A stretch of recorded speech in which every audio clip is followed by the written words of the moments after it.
नमस्कार, मैं हूं एस्ट्रोलॉजर डॉक्टर रवि गुप्ता। स्वागत करता हूं अपने चैनल में। दर्शकों, आज जो मैं आपके लिए जानकारी लेकर के आया हूं बहुत ही महत्वपूर्ण जानकारी है और जानकारी का जो मेन टॉपिक है, आखिर नवमास कुंडली के तथ्य को समझना क्यों आवश्यक है। बिल्कुल मैं आपको बताना चाहता हूं कि आखिर नवमास कुंडली मनुष्य के जीवन में इतना महत्वपूर्ण आखिर है क्यों। यह आपको अत्यंत आवश्यक है इसको समझने की। दर्शकों, जिस प्रकार से ज्योतिष शास्त्र में 16 कुंडलियां बनती हैं जिसे सप्तवर्गीय कुंडली कहा जाता है, यानी इंसान के जीवन में टोटल 16 तरंग होते हैं और 16 तरंग में नवमास कुंडली जो है यह लग्न कुंडली के 9वें स्थान को बोला जाता है। अर्थात जितना महत्व लग्न कुंडली का है, जितना महत्व चंद्र कुंडली का है, उतना ही महत्व जो है नवमास कुंडली का भी है। क्योंकि नवमास कुंडली जो होता है इंसान के जीवन में, वह उसके भाग्य का होता है, वह उसके जीवन साथी का होता है, वह जीवन साथी के विवाह के बाद उस सुनहरे भविष्य का होता है जो जीवन आप अपने जीवन में आधे उम्र पार करने के बाद प्रारंभ करते हैं। यानी यह तो स्पष्ट हो रहा है कि मनुष्य का भाग्य जो है वह उस चीजों को किस प्रकार से निर्भर करेगा, इसको पार करने में मनुष्य के जीवन में आधा के आसपास समय व्यतीत हो जाता है। यानी नवमास कुंडली मनुष्य के जीवन में जिंदगी का वह पाठ को दर्शाता है जो पाठ इंसान के जीवन में वह अपने उम्र के आधे पड़ाव के आसपास पहुंच जाता है। नवमास कुंडली से ही हम यह पता लगा सकते हैं कि जो हमारे जीवन साथी होंगे उनका स्वभाव कैसा होगा, उनका व्यवहार कैसा होगा, उनका कर्तव्य कैसा होगा, उनकी धार्मिकता कैसी होगी, उनके मनोबल कैसे होंगे, उनके अंदर सहन शक्ति कितनी होगी। क्योंकि नवमास कुंडली जो है यह लग्न कुंडली का 9वां भाव है। यह आपको आवश्यक समझनी चाहिए और इन सभी चीजों को हम पता लगा सकते हैं सिर्फ नवमास कुंडली से। अब आप सोचते होंगे कि आखिर नवमास कुंडली का निर्माण ज्योतिष शास्त्र में किस प्रकार से है।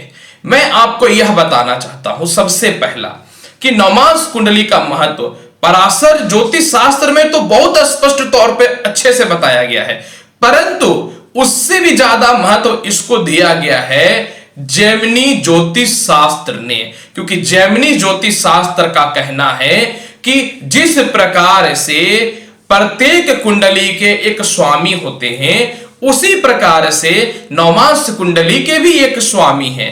अर्थात मैं आपको यह बताना चाहता हूं कि हर लग्न का चक्र जो होता है उसको एक लग्नेश होते हैं, उसको वह चलाते हैं, उसको वह जो है कह सकता हूं कि चलाते हैं, अर्थात उसके वह स्वामी हैं। यानी वही उसको कंट्रोल करते हैं, कंट्रोलिंग पावर उन्हीं के अंदर होती है। तो जिस प्रकार से दशमांश कुंडली के स्वामी शनि होते हैं और सप्तमांश कुंडली के स्वामी गुरु होते हैं, उसी तरीके से नवमास कुंडली के स्वामी जो होते हैं वह शुक्र होते हैं। अतः नवमास कुंडली जो है दांपत्य जीवन के लिए तो हो गया, परंतु शुक्र जो है यह भौतिक सुख सुविधाओं के कारक है और यह जो है इंसान के जीवन में सुख समृद्धि के भी कारक हैं। अतः जीवन साथी का गठन, जीवन साथी का स्वभाव, सारे इन सब चीजों से ही पता चलते हैं।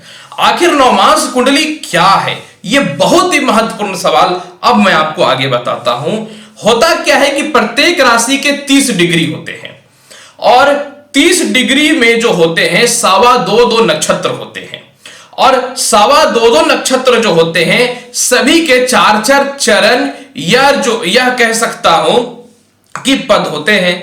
अब एक प्रॉपर राशि में जो ग्रह विराजमान है वह एक्चुअल में किस राशि में विराजमान है, एक्चुअल में नक्षत्र के किस चरण में विराजमान है, यह समझने के लिए नवमास कुंडली की निर्माण की जाती है ताकि उस ग्रहों का परफेक्ट भविष्यवाणी किया जाए, वह ग्रहों का परफेक्ट जो है डिसीजन लिया जाए कि यह क्या फल देगा और वह ग्रहों का जो है परफेक्ट डिसीजन और निर्णय और वह किस स्थिति में विराजमान है, यह सिर्फ हम लोग को पता चलता है, वह सिर्फ नवमांश कुंडली ही इसको जो है दिखाती है, नवमांश कुंडली ही इसके एक्चुअल स्थिति को बयां करती है। इसी को बोलते हैं नवमांश कुंडली।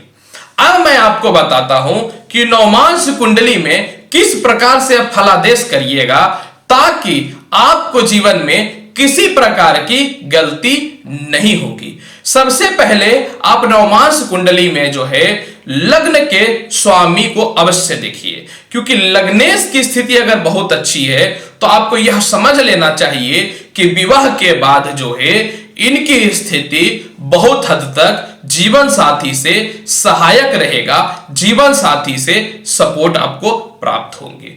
दूसरा, सबसे पहला आपको यह देख लेना है कि कोई ग्रह वर्गोत्तम है क्या। अब वर्गोत्तम क्या होता है मैं आपको यह पहले समझा देता हूं।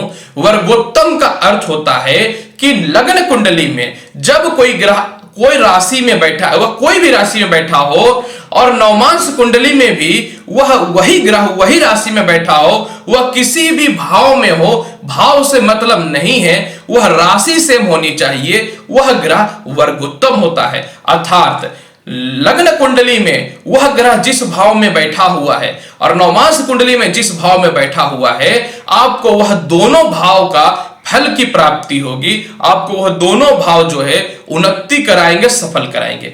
अगर बाय चांस कोई ग्रह अपनी राशि का ही लग्न कुंडली में थोड़े अशुभ पोजीशन पे बैठा हो और नवमांश कुंडली में वर्गोत्तम अर्थात उसी राशि में बैठा हो, तो लग्न कुंडली के अशुभता को वह समाप्त करके शुभता में बदल देता है। यह हुआ भविष्यवाणी नंबर 2।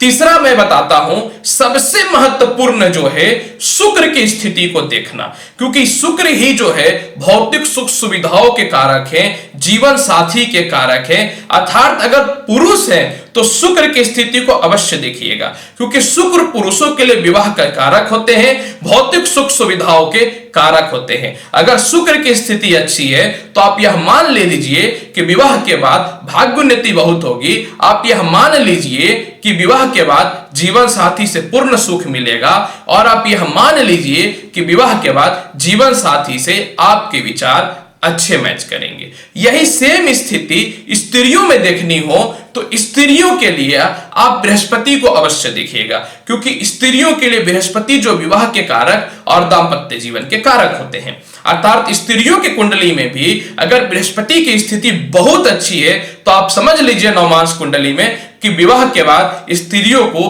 पूर्ण सुख और पूर्ण जो है सफलता मिलेगी।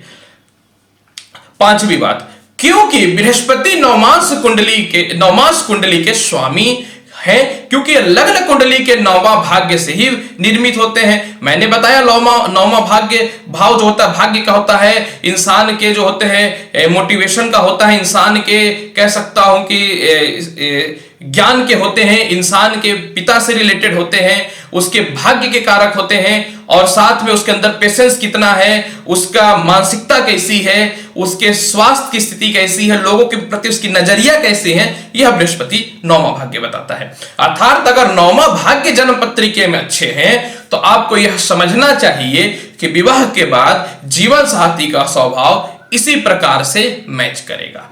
अर्थात अगर बृहस्पति की स्थिति नवमांश कुंडली में थोड़ी खराब हो जाती है तो अतः आपको यह समझना पड़ेगा कि जीवन साथी के स्वभाव में इस प्रकार के गुण में थोड़ी कमी आ सकती है। छठा रूल मैं आपको बताता हूं जो बहुत ही महत्वपूर्ण है कि अगर नवमांश कुंडली में और लग्न कुंडली में कोई ग्रह उच्च के विराजमान है, अगर वहां भी उच्च के हैं और यहां भी उच्च के विराजमान है, तो आप यह समझ लीजिए कि वह जिस भाव में बैठेगा उस भाव की उन्नति करेगा, विवाह के बाद उस भाव को सफल करेगा। सप्तमेश की स्थिति अवश्य देखिएगा, क्योंकि सप्तम हाउस विवाह का होता है और द्वितीयक हाउस जो होता है विवाह से सुख का होता है, विचारों का होता है। अतः लग्न कुंडली में सप्तमेश की स्थिति खराब है तो विवाह तो होना ही है, भले ही लेट से हो, लेकिन दर्शकों विवाह तो होगा ही।